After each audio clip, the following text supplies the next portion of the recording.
Hello. If you're in the God state, you'll never feel lonely. But if you're in the... I know I'm very sunburnt, went to Western yesterday and fell asleep on the beach. If you're in the God state, you'll never feel lonely. But if you're in the devilish state, then you'll feel lonely regardless of how many people surround you.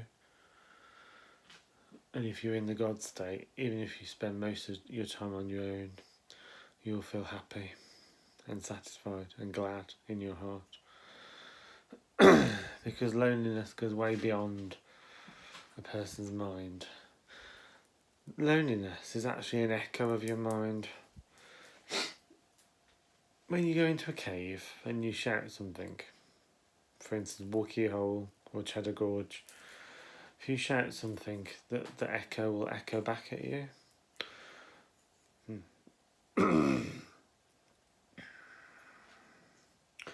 This means that you'll echo back to yourself your own inner state of bliss and harmony. But if you go out of the cave, no matter how much you raise your voice, it won't echo back to you.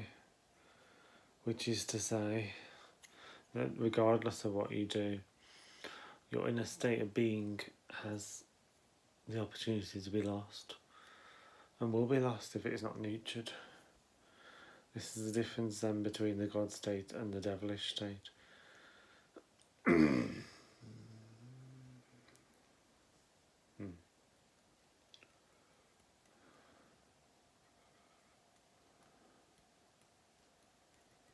Yeah.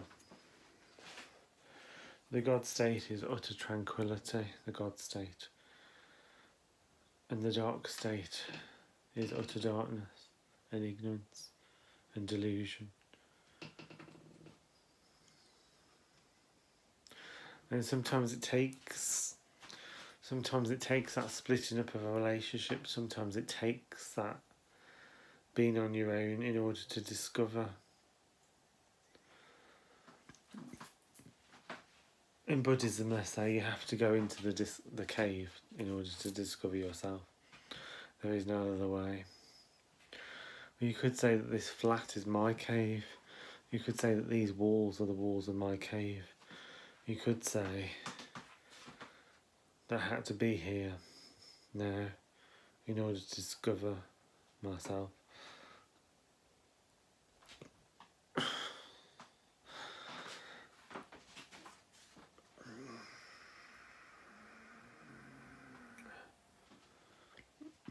When there's an exchange of people, when you're with people, you're not just with people, you're also with energies.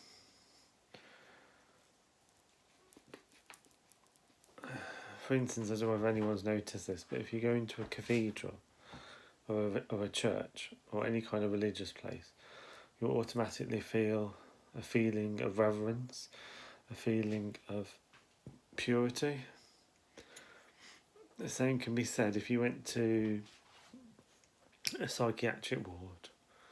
You'd feel a strong feeling of despair. And the only people that want to be in that psychic ward are people who are in despair. So, fixing the mind is the first step.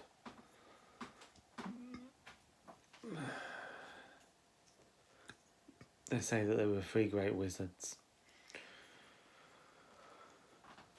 who defeated death.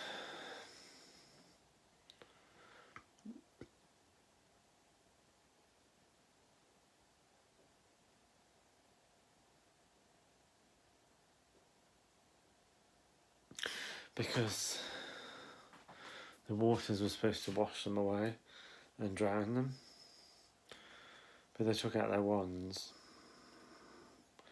A wand is like a focus of a focus. When you say wand, you're focusing on something. So when I'm having driving lessons, that's focusing, that's using my wand, that's focusing on something. When they say they use their wands, and automatically a bridge formed over the waters. What that means is that they use their wand, they use their concentration, and they use the words.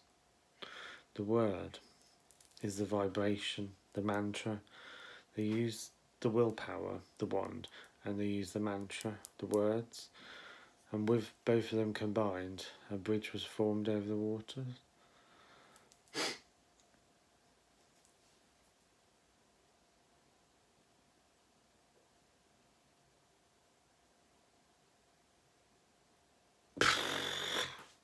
And that's how they defeated death. That's how they made the bridge over the waters. I forget what that film was off now. Was it the Deathly Hallows, I think. Deathly Hallows, Harry Potter.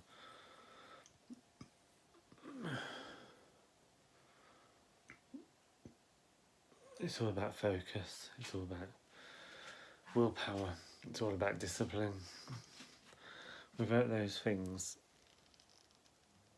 you can never find your concentration, your focus, and you can never use the words to focus that focus or focus that attention on what you want.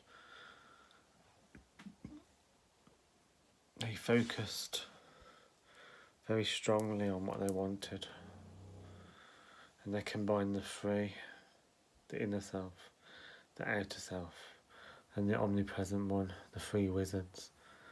The inner self, I am. The outer self, you are. And the omnipresent self, all is that.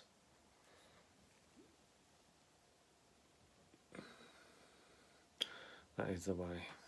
God bless.